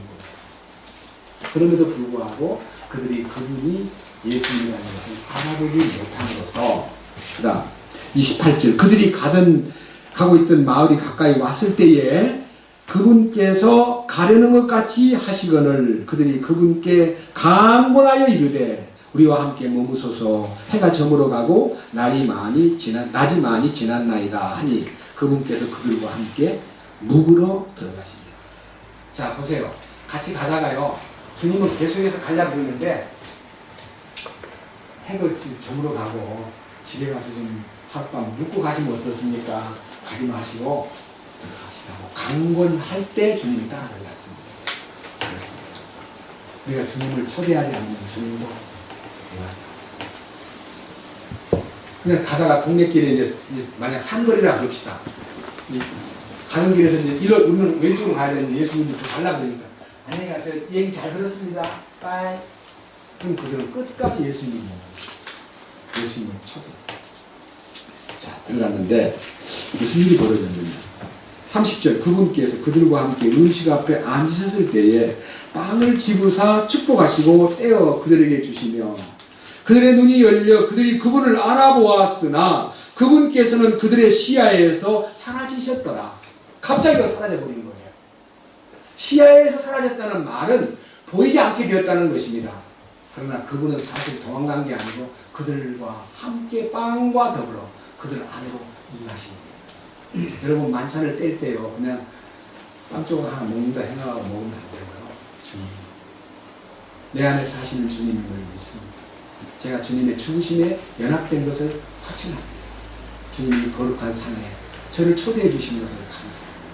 주님도 제 곁에 오셔가지고 같이 주님이 주시는 빵을 그 요즘에 이제 여러분 만찬할 때 그 중국에서 행하는 만찬은요, 주님이 떼서 입에다 넣어주었기 때문에 만찬을 받을 때에도 자기 손으로 이렇게 잡아서 먹질 않고 입을 벌려요. 이거는 이제 만찬을 갖고 가면 입을 넣어달라고 벌려요. 이걸 넣어줍니다. 뭐 입에다가 넣어주든 내가 그냥 이렇게 집어먹든 주님을 누리는 것은 같은 것이다. 너무 형식에 치우칠 필요는 없습니다. 그러나 우리 마음이 정말 주님께로부터 공급되는 빵이라고 믿으면 주님이 내 입에다가 넣어주시면 좋겠습니다 하는 마음으로 입을 벌려도 상관없어요. 자, 그런데 자 보세요. 32절 그들이 이르되 길에서 우리들에게 말씀해 주시고 우리에게 성경 기록들을 열어주실 때에 우리 속에서 마음이 뜨겁지 아니하더냐. 그것이 막 발견됩니다. 길에서 일어난 사건인데 기억이 나는 거예요. 맞아. 그분이 우리한테 성경 기록들을 풀어주실 때에 우리 속에서 마음이 뜨겁지 않았을까 하면서 너무너무 좋아가지고 서로 이제 바로 33절 바로 그 시각에 일어나 예루살렘으로 돌아가서 11 제자와 또 그들과 함께한 자들이 같이 모여 말하기를 주께서 참으로 일어나시고 시몬에게 나타나셨다 하는 것을 보고 길에서 이루어진 일들과 그분께서 빵을 떼실 때에 자기들이 그분을 알게 된 일을 말하더라. 자, 자기에게 이루어진 일들이 막 선포되고 있을 때에 주님이 나타납니다. 주님이 그들에게 임했기 때문에요. 그들이 교통하고 있을 때 주님은 나타납니다. 뭐라고 되어 있어요? 밑에. 자, 36절. 그들이 이같이 말할 때에 예수님께서 친히 그들의 한가운데 서서 그들에게 이르시되 너희에게 평강이 있을지어다. 그러니까요, 주님이 임재했다가 나타났는데 주님이 엠마오에서 그들이 예루살렘에 올라가니까 주님이 같이 갔잖아요. 왜? 그들 안에 있었기 때문에. 빵을 뗄 때에 그들 안으로 주님이 임하십니다. 자, 주님의 말씀을 들어봅시다. 주님께서 자, 사람들은요 37절에 보니까 그런데 그 주님을 보고서 무서워서 놀라면서 야 저분이 영이다. 영이다. 주님이 옛날 성경에는 유령같이 보았다 그래요. 유령. 무슨 뭐 예수님이 무슨 유령으로 막 왔다 갔다 하는 이상한 물체같이 생각하니까 38절 그분께서 말하시기를 너희가 어찌하여 불안해하며 어찌하여 마음속으로 염려하느냐. 내 손과 내 발을 보라. 바로 나니라. 나를 만지고 또 보아라. 영은 살과 뼈가 없으되 너희 보는 바와 같이 나는 있느니라. 주님 부활하신 몸은요 변화된 몸이기 때문에 몸은 이 육체를 따라난 몸이 아니라 영적인 몸, 하늘에 속한 몸, 시간과 공간을 초월한 몸, 제한받지 않는 벽을 뚫고 들어오시는 분. 벽이 구멍이 나는 게 아니고요. 벽을 아무리 막아도 공간에 제한을 받지 않고 나타납니다. 방에 문을 꼭꼭 잠가두고도 나타나십니다. 또 문을 잠가 놓아도 나가실 수 있습니다. 주님을 제한할 어떤 물질적 요건이 없습니다. 그 몸은 우리가 나중에 주님 부활의 영광이 실제로 그 공중 들림을 통해서 나타나려 할 때에 우리가 그 몸이 됩니다. 영광스러운 몸이죠. 자, 이제 주님의 얘기를 들어봅시다. 41절 그들이 기뻐서 아직도 믿지 못하고 놀랄 때에 그분께서 그들에게 이르시되 여기에 너희에게 무슨 먹을 것이 있느냐 하시니 그들이 구운 생선 한 토막과 벌집 한 조각을 그분께 드리매 그분께서 그것을 받으사 그들 앞에서 잡수시더라. 또 그분께서 그들에게 이르시되 내가 여전히 너희와 함께 있었을 때에 너희에게 말한 말들 곧 모세의 율법과 대언자들의 글과 시편에 나에 관하여 기록된 모든 것이 반드시 성취되어야 하리라 한 말들이 이것들이라. 이것들이라. 복수잖아요. 주님 자신이요. 자신을 놓고 이거야. 이게 기록된 말씀이야. 모세의 율법과 대언자들의 글과 시편에 나에 대하여 기록된 것이 이루어져야 한 말들이 이거야. 부활의 실체를 딱 보여준 거예요. 이것들이야. 그래서 주님의 죽으심과 묻히심과 부활은 성경 기록들의 예를 들면요. 주님의 부활을 설명할 때 요나서 1장 17절에요. 요나가 밤낮 사흘을 물고기 뱃속에 있었던 것 같이 마태복음에 주님이 뭐라 그랬어요? 인자도 사흘 동안 땅 속에 있어요. 심장부, 땅 깊은 심장부에 들어간 거예요. 그 사흘 만에 살아나셨어요. 기록된 말씀대로 다 이루어진 거예요. 세밀한 내용들이 시편 22편, 시편 69편, 혹은 이사야 53장, 예수님의 그 얼굴 일그러지고 막 피가 막 너무 흘러가지고 옆에 있는 두 강도보다 너무 지나칠 만큼 알아보기 힘든 얼굴이 되었다는 것도 이사야 52장에 기록되어 있잖아요. 아시겠어요? 한번 볼까요? 이사야 52장.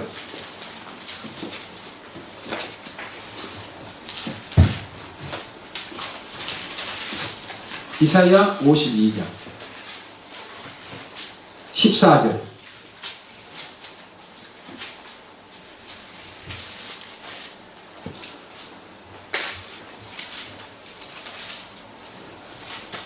이사야 52장 14절. 그의 얼굴이, 우리 주님의 얼굴이 누구보다도 더 상하였고, 누구보다도라는 말은 그 옆에 같이 죽는 강도들보다도 더 상했다는 말은, 강도들은 머리에다 가시관을 쓰지 않았습니다.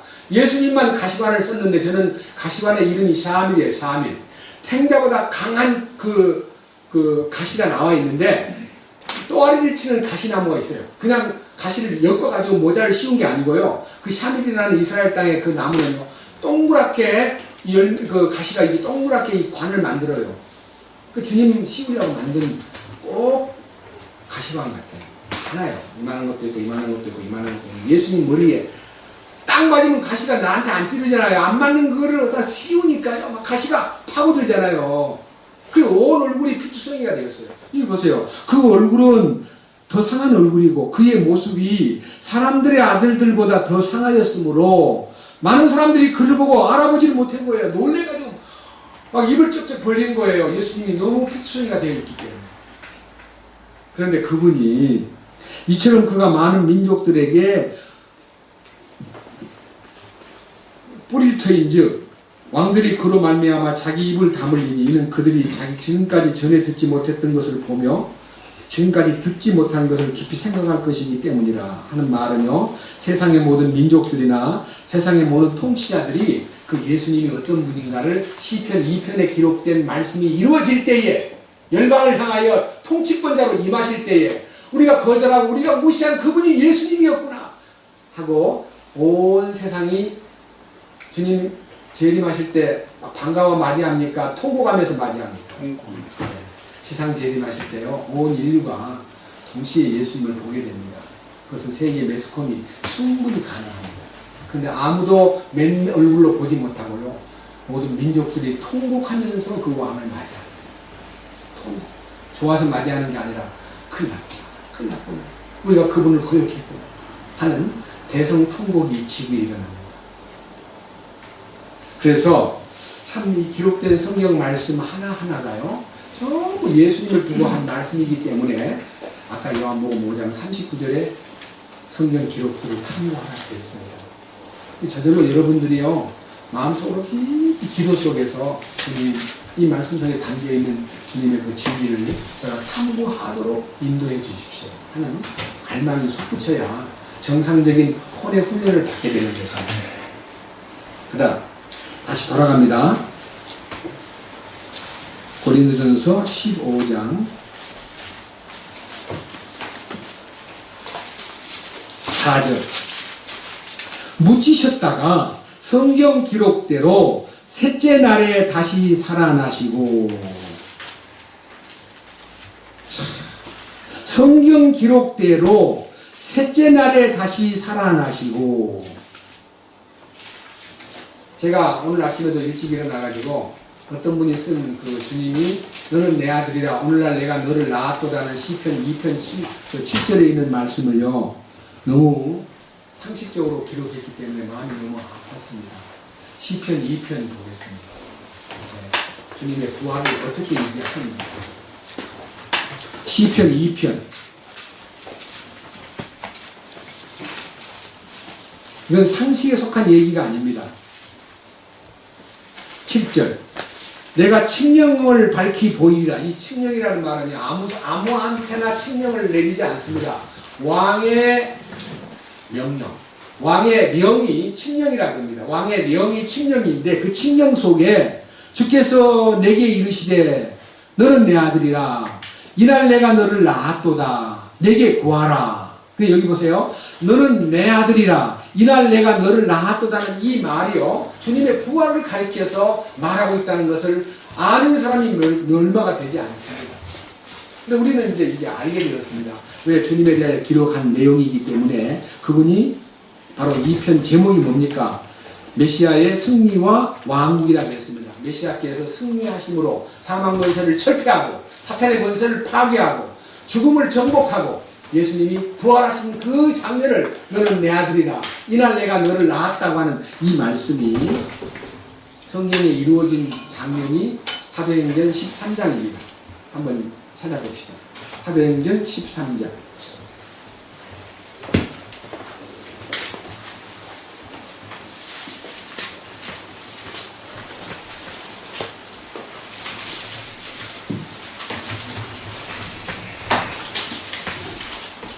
(28절입니다) 그들이 그분에게서 죽일 이유를 하나도 찾지 못하였으나 그분을 죽일 것을 빌라도에게 구하였노라. 그들이 그분에 대하여 기록된 모든 것을 성취하고 나무에서 그분을 내려다가 돌무덤에 두었으나 하나님께서 그분을 죽은 자들로부터 살리셨으므로 그분께서 그분과 함께 갈릴리로부터 예루살렘에 올라간 자들에게 여러 날 보이셨는데 그들이 백성에게 그분의 증인이 되었느니라. 우리가 너희에게 기쁜 소식을 밝히 알리노니 그것은 곧 조상들에게 하신 약속, 바로 그 약속을 하나님께서 예수님을 다시 일으키심으로써 그들의 자손인 우리에게 성취하셨다는 것이라. 그것은 곧 시편 둘째 편에 기록된 바, 시편 제2편 7절에 기록된 바와 같이 그분이 다시 살아났다는 것을 밝히는 예언이 너는 내 아들이라 이날 내가 너를 낳았도다 함과 같도다. 또 그분께서 그분을 죽은 자들로부터 살리시고 이제 다시 썩음으로 되돌아가지 아니하게 하실 것에 관하여는 이같이 이르시되 내가 다윗에게 허락한 확실한 긍휼을 너희에게 베풀리라 하셨느니라. 확실한 이 약속이 예수님을 통해서 이루어졌는데 이 성경은 시편 89편에 기록되어 있습니다. 썩음을 당하지 아니하리라 하는 약속이요.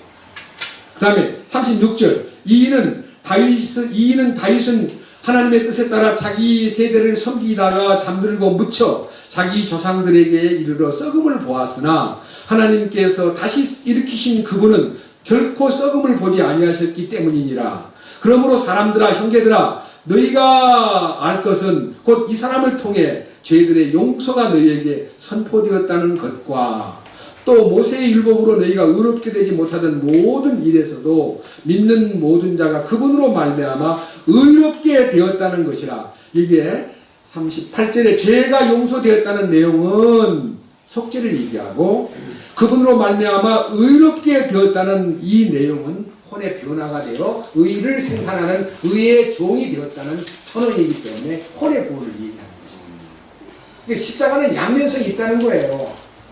이것이 모두가 다 기록된 말씀에 다 나타난 내용들이 예수님을 통해서 다 성취되었다는 것입니다. 이것이 우리가요 성경을 읽는 묘미입니다. 사실은요 세계 역사가들이나 많은 사람들이요 기독교가 어디서 나왔느냐 유대교에서 나온 걸로 알고 있습니다. 천만의 말씀. 유대교에서 나온 거 아닙니다. 유대교는 기독교의 모체가 아닙니다. 예수님이 기독교의 모체고요. 예수님이 구약의 율법을 그 몸으로 다 완성한 다음에 예수님에게서 기독교가 나온 것이지 유대 종교에서 기독교가 나오지 않았기 때문에 이 유대교의 전통과 예배와 많은 의식, 할례 받는 거라든지 많은 종류의 율법의 효능이 교회 가운데 사실은 실행돼서는 안 될 것들입니다. 저는 제가 다니던 초등학교 2학년 때부터 다니던 교회에서 철저하게 뭘 배우냐면 율법을 배웠어요. 제일 먼저 가가지고 십계명 배우고 사도신경 배우고 주기도문 배우고 매번마다 설교 때마다 너희는 착한 사람이 되어야 된다. 죄를 짓지 말아야 된다. 그리고 거짓말하면 안 된다. 그리고 남을 속이면 안 된다. 이런 얘기만 계속 들어왔기 때문에 안 되는 걸 억지로 막 되게 하려고 애쓰다 보니까요. 예수님께서 나중에 싫어지더라고요. 안 되니까. 그런데 나중에 알고 보니까 율법은 우리로 하여금 죄를 깨닫게 하는 몽학선생이라는 걸 알게 되었습니다. 몽학선생이라는 말은 번역이 잘못된 겁니다. 가정교사 내지는 보육사, 아이 때 돌보는, 학교 가기 전에 돌보던 하나의 선생, 훈육 선생을 일컬어 몽학선생이라는. 그러니까 제일 먼저 어머니가 아닌 사람이 애 때 돌봐주는 베이비시터에 가서 선생님들이 돌보는 거예요. 그거 만지면 안 돼. 오, 그거 위험해. 그런 것들을요, 다 배워가지고 친구를 때리면 그냥 때리는 거 아니야. 얘들이요, 아닌 것과 인 것에 대해 눈을 뜨기 시작해요. 근데 사실은요, 유아원에 보내놓으니까 제일 먼저 많이 배우는 게 욕부터 많이 배워요. 다른 애들이 막 욕을 하니까 집에 따라 욕을 해요. 뭔지도 몰라. 집에 와가지고 막 써먹어. 그래서 야, 유아원에 보낼 거면 욕부터 먼저 배우는 게 편해. 사탄이 그렇게 어린애 때부터요, 욕을 잘 배우도록, 외우란 말 안 해도 그냥 잘 외워지나 말이에요. 그런데 내가 모태에서부터, 우리 어머니 태에서부터 죄악 중에 출생하였으며 내 모친이 죄 중에 나를 잉태하였나이다. 사실은 죄의 씨입니다. 근데 우리가 이 죄의 씨가, 하나님의 씨가 들어와가지고 이걸 동시에 죄의 씨하고 의의 씨하고 같이 심어 놓는 게 아니라 죄의 씨를 뽑아내버리고 의의 씨를 심는 것이 바로 십자가의 효능이요 부활의 능력인 것입니다. 기록된 성경 모두가 다 하나님의 실제를 우리에게 열어주기 위해서 이렇게 말씀이 기록되어 있는 것을 생각할 때 너무 신나고 좋습니다. 그래서 다시 요한복음 5장 보고 마칩시다. 요한복음 5장 다시 보겠습니다. 39절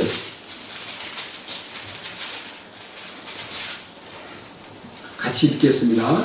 성경 기록들을 탐구하라.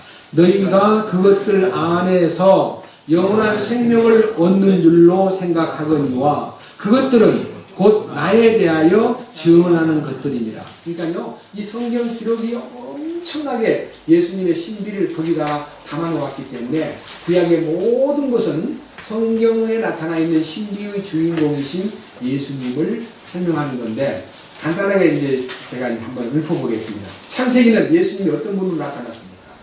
여인의 풍성. 22장에는, 창세기 22장에는 부활하신 주님이에요. 그죠? 예? 이삭을 바침으로써 대신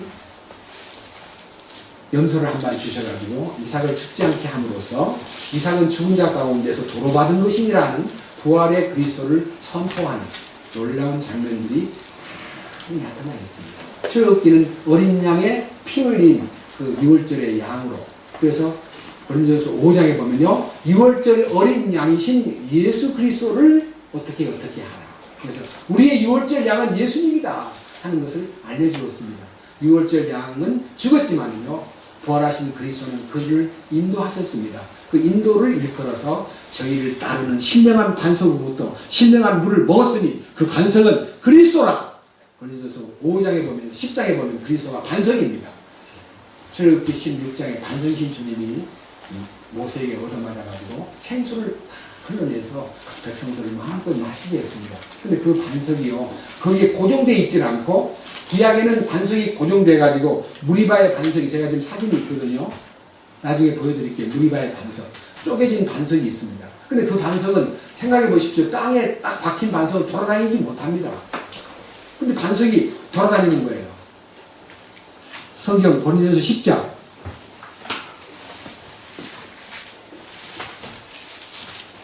4절, 고린도전서 10장 4절. 모두가 같은 영적 음료를 마셨느니라. 그들이 자기들을 따라가던 영적 반석으로부터 마셨는데, 따라가던 영적 반석, 반석이 따라다녀요. 동행해요. 그 반석이 누굽니까? 그리스도. 이 부활하신 주님이라, 그런 뜻입니다. 반석은 따라다니는 거예요. 공급해 주려고. 예? 이 얼마나 놀라운 반석입니까? 그래서 우리는요, 출애굽기에는 어린 양의 모습으로 또 따라다니는 반석의 모습으로 나타났습니다.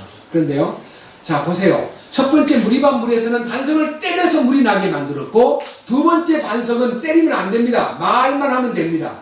반석을 향하여 물을 내라 하라. 그러는데 모세가 너무 신경질이 나니까 내가 반석에서 물을 내냐? 하고 반석을 두 번 때려버렸습니다. 그 일로 인해서 모세는 가나안 땅에 못 들어갔습니다. 그게 뭡니까? 주님의 영광을 가리는 것입니다. 주님은 우리를 위해서 계속 죽는 거 아닙니다. 내가 계속 주님 안에서 죽어야지. 모세는 막 화가 나가지고 반석을 두 번 쳤다는 말은 주님을 또 죽게 만들었다는 뜻입니다. 주님 한 번 죽음으로써 영원한 생수가 흐르게 되어 있는데, 말만 하면 흐르게 되어 있는데, 말을 하고 흐르게 하라는 반석을 두 번 때림으로써 주님의 죽으심의 가치와 효능을 훼손했기 때문에 가나안 땅에 구경만 하고, 산에 올라가서 느보산에서 구경만 하고 모세는 죽었습니다. 이것이요 엄청난 사건입니다. 모세가 막 매달립니다. 주님 축하게 해주세요. 안 됩니다. 너는 내 영광을 그 무리가 반석에서. 그래서 반석을 두 번 친 일로 인해서 모세는 가나안을 쳐다만 보고 들어가지 못한 사건도 아주 굉장히 큰 의미를 우리에게 알려주는 것입니다.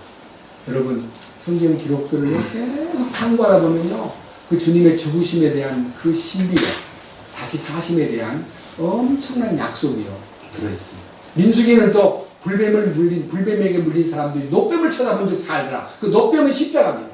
근데 십자가만 쳐다보면 뭐가 나갑니까? 뱀의 독이 빠져나갑니다. 뱀의 독이. 여러분, 뱀의 독은 사람을 죽이는 겁니다. 오늘날 우리들이 왜 이 세상에서 죄를 짓습니까? 뱀이 독을 뿌린 겁니다. 신경질, 욕하는 거, 욕심내는 거, 가늠하는 거, 남을 죽이는 거 전부가 다 뱀의 독입니다.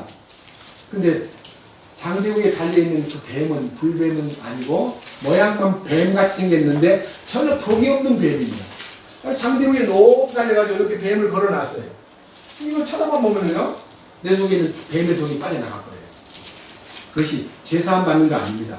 혼이 처리되는 거예요. 6월절 어린 양은 해방을 시켰고, 민수기 21장에 있는 그 노뱀은 요한복음 3장에 모세가 광야에서 뱀을 든 것 같이 인자도 들려야 하리니 이는 저를 믿는 자마다 영생을 얻게 하려 함이니라. 하나님이 세상을 이처럼 사랑하사 독생자를 주셨으니 이는 저를 믿는 자마다 멸망하지 않고 영생을 얻게 하려 합니다. 그것은요, 천국 가게 해준다는 말이 아니고 영원한 생명, 부활 생명을 소유하게 한다는 약속입니다. 주님을 찬양합니다. 주님 감사합니다. 오늘 아침에도 우리가 이 조모임에서 성경을 탐구하는 것이 얼마나 놀라운 축복인가, 성경 기록들을 탐구하는 것이 얼마나 우리에게 놀라운 특권인가를 함께 나누었습니다. 이스라엘 사람, 어떤 사람은 이 지중해 연안에 분명히 하나님이 약속한 대로 숨겨진 보물이 바닷속에 있다는 걸 믿고 탐구하면서 찾아낸 큰 지하자원 유전과 깨수 유전을 발견함으로써 세상을 놀라게 했습니다. 그러나 우리는 그 뉴스에 놀라지 않고 우리는 그보다 더 큰 온 우주를 얻을 수 있는 주님 안에 담긴 보화 그리스도를 찾는데 이 말씀이 기록된 말씀 속에 담겨 있음을 믿고 우리는 그 안에서 지혜와 지식의 모든 보화가 감춰진 하나님의 비밀이신 그리스도, 그리스도의 비밀인 교회, 교회의 비밀인 복음의 신비, 그 다음에 믿음의 신비, 하나님의 성품의 신비, 왕국의 신비, 더 나아가서 휴거의 신비까지 우리에게 열어주신 것을 감사드립니다. 우리가 이 말씀 안에 더 굳게 서서 주님이 기뻐하는 뜻을 이 땅에서 실현하도록 저희들을 이끌어 주옵소서. 우리 주 예수 그리스도의 이름으로 기도드렸습니다. 아멘.